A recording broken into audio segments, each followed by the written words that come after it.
That's enough! Your phone keeps ringing with the reminders. Your calendar is filled with deadlines. And the panic starts to settle in. But you tell yourself, oh, I'll just do it tomorrow. I'll do it tomorrow is the biggest lie our generation has fallen to. But we've all said it at some point. It's basically our generation's motto. And if we don't start addressing it, well, it's only a matter of time before things go into chaos. See, here's the thing. As a fellow high school student, I, like most of us here, constantly push my work to the very last minute. Not on purpose. At least that's what I like to tell myself. But somehow, I'm always end up right there, racing against the clock. Sounds familiar? I guess most of us have seen this. See, now this issue is so prevalent that they had to coin a whole word for it, procrastination. Ironically enough, managing procrastination is actually an art.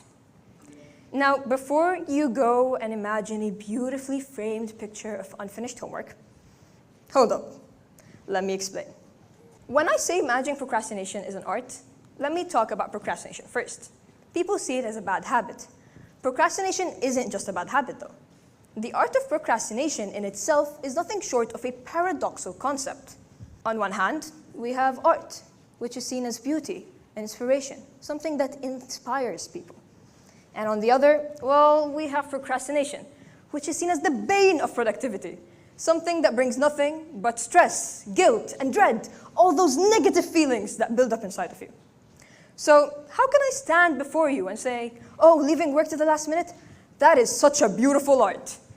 Well, it's not. But perhaps there's something more to it. Perhaps, just like art, procrastination has something deeper to it, a more nuanced idea. It's not just about being lazy or avoiding work. Maybe it's to point to something deeper inside of us. It's a reflection of something more human, fundamentally human.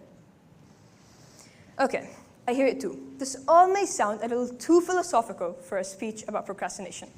But hear me out. I'm not here to bore your minds or give you a philosophy class. Many of us students find ourselves in the grip of procrastination. We're stuck, and we delay, and we stress, and then we constantly beat ourselves up about it. We blame our so-called inability to focus. For some students, it's laziness. For others, they think they're not smart enough to manage. To be honest, we're all smart enough to manage. But we put ourselves in this blame game that only exasperates the problem. It creates this toxic cycle that is hard for us to break. Okay. I'm going to paint you guys a picture, since we're talking about art so much. Procrastination is like standing at the edge of a freezing swimming pool. You know you have to jump in, but the water looks cold, so you choose to hesitate. Instead of jumping in, you start pressuring yourself. You start making excuses. You start to convince yourself you need more time to prepare. You tell yourself, oh, I'll jump in after the count of 10. Or I need to stretch first. All the matter, you're just making the pool seem a lot scarier than it actually is. See, just like the pool, the task we're avoiding isn't as daunting or as scary as it seems. But our minds, it's caught up in the anticipation of discomfort. We delay, hoping the fear will go away, but it often does not. And the longer we wait, the bigger the pool seems to get. But when we finally dive in, we realize it wasn't so bad after all. So, if we know all of this, why do we still choose to procrastinate? A blogger known as Tim Urban had the rare opportunity to compare the brains of a proven non-procrastinator and a notorious procrastinator. And while I know most of us here are not neuroscientists, take a look. Tell me if you can spot the difference. This here is the brain of a non-procrastinator. And this is mine. And probably every other procrastinator's. See the difference? While both were blessed with a rational decision maker, the procrastinator's brain also has a little extra friend, the instant gratification monkey. This monkey, boy is he trouble. See, instead of focusing on our long-term plans, our responsibilities, our goals, this guy likes to short-sight us. He pushes us to focus only on short-term pleasure, the enjoyment we get from short-term, small things. So when I'm talking Instagram scrolling, Absolutely. Oh, binge watching TV? Yeah, why not? But tackling that essay or project that you have due?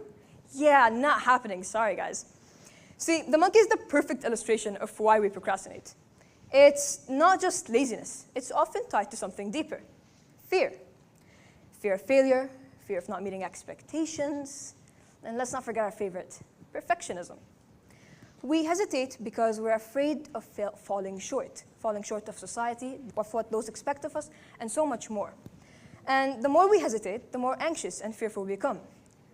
This fear can be paralyzing, so much so that instead of facing it head-on, we choose to avoid it. We deflect. As a high school student, I get it. We've got college applications, GPAs, AP exams, SATs, and about 100 other things piling up on our plates. And when we think about it, it just feels like this huge to-do list that we choose to keep pushing to tomorrow. But the deeper we choose to fall into this habit, the harder it is for us to actually reach our full potential.